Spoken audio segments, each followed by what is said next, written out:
लातूरमधील टाका येथील अनुष्ठा पाटोळे आत्महत्येप्रकरणी दोषींवर कारवाईच्या मागणीसाठी जालना जिल्हाधिकारी कार्यालयासमोर लाकडाच्या सरणावर बसून आमरण उपोषण। आज दिनांक 23 सोमवारी रोजी दुपारी 2 वाजता मिळालेल्या माहितीनुसार लातूर जिल्ह्यातील टाका येथील अनुष्ठा पाटोळे हिच्या संशयास्पद मृत्यू प्रकरणाने राज्यभरात संतापाची लाट उसळली असून या प्रकरणातील दोषीवर तातडीने कठोर कारवाई करावी या मागणीसाठी जालना जिल्हाधिकारी कार्यालयासमोर लाकडाच्या सरणावर बसून आमरण उपोषण सुरू करण्यात आलं आहे। अनुष्ठा पाटोळे हिने आत्महत्या केलेली नसून नवोदय विद्यालयातील मुख्याध्यापक व काही शिक्षकांनी तिची हत्या केली असल्याचा गंभीर आरोप आंदोलनकर्त्यांनी केला आहे। या प्रकरणाची सखोल चौकशी करून संबंधितावर खुनाचा गुन्हा दाखल करावा अशी ठाम मागणी करण्यात येत आहे। बहुजन क्रांती सेनेचे नेते गणपत कांबळे यांनी सरणावर बसून आमरण उपोषण सुरू केलं आहे। अनुष्ठा पाटोळे प्रकरण फास्ट ट्रॅक न्यायालयात चालवून पीडित कुटुंबाला न्याय मिळवून द्यावा अशी मागणी त्यांनी केली। दोषींना अटक होईपर्यंत आणि प्रकरणाची निष्पक्ष चौकशी होईपर्यंत आंदोलन सुरूच राहणार असल्याचा निर्धार त्यांनी व्यक्त केला। कांबळे यांनी राज्य सरकारलाही थेट इशारा दिला आहे। या प्रकरणात मुख्यमंत्री देवेंद्र फडणवीस यांनी तात्काळ लक्ष घालून कारवाई केली नाही तर मुंबईतील मुख्यमंत्र्यांच्या वर्षा निवासस्थानासमोरही सरण रचून आमरण उपोषण करण्यात येईल असा स्पष्ट इशारा त्यांनी दिला। जिल्हाधिकारी कार्यालय परिसरात मोठ्या प्रमाणावर पोलीस बंदोबस्त ठेवण्यात आला आहे। आंदोलनामुळे परिसरात काही काळ तणावाचे वातावरण निर्माण झाले होते, मात्र प्रशासन परिस्थितीवर बारकाईने लक्ष ठेवून आहे। अनुष्ठा पाटोळे प्रकरणी सत्तेसमोर येऊन दोषींना कठोर शिक्षा व्हावी हीच जनतेची अपेक्षा असून राज्य सरकार या प्रकरणात काय भूमिका घेते याकडे सर्वांचे लक्ष लागले आहे।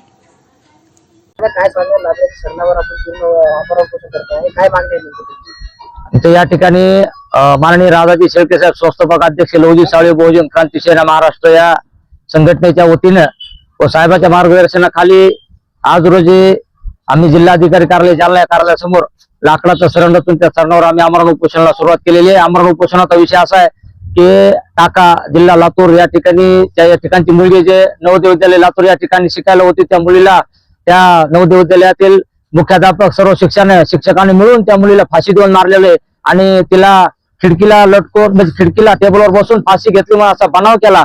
त्या शिक्षकावर त्या मुख्याध्यापकावर 302 चा गुन्हा दाखल करण्यात यावा व तिथले कलेक्टर मॅडम जे आहेत ते जे आरोपीला पाठीशी घालतायत त्यांना सुद्धा त्या ठिकाणी सह आरोपी करण्यात यावे व पीडित अनुष्ठा पाटोळे यांच्या कुटुंबातील एका सदस्याला शासकीय नोकरी देण्यात यावी व त्यांच्या पीडित कुटुंबाला 50 लाखापर्यंत आर्थिक मदत देण्यात यावी व हा खटला फास्ट ट्रॅक मध्ये चालवण्यात यावा आणि या अनुष्ठा पाटोळेच्या प्रकरणाची सीबीआय मार्फत चौकशी करण्यात यावी। या 4 ते 5 मागण्या घेऊन या ठिकाणी मी जिल्हाधिकारी कार्यालय जालना या कार्यालयासमोर लाकडाचं सरण रचून या ठिकाणी मी सरणावर उपोषणाला आमरण उपोषणाला सुरुवात केलेली आहे। इथल्या प्रशासनानं या अनुष्ठा पाटोळेच्या मारेकऱ्यांना भर चौकात फाशी द्यावा, भर चौकामध्ये फाशी देऊन ते सर्व आरोपी जिल्हाधिकाऱ्यासहित आरोपी करून त्यांना फासावर लटकावं अशी या ठिकाणी इथल्या मुख्यमंत्र्यांकडे आमची मागणी आहे।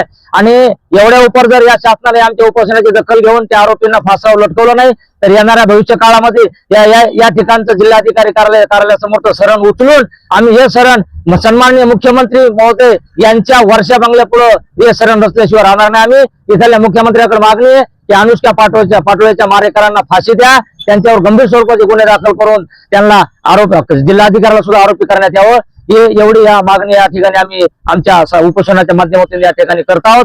इसलिए शासनाने आमची तात्काळ गंभीर दखल घेण्यात यावी व उपोषणाला न्याय देण्यात यावा। गणपत कांबळे, लवजी साळवे बहुजन क्रांती सेना महाराष्ट्र प्रदेश उपाध्यक्ष।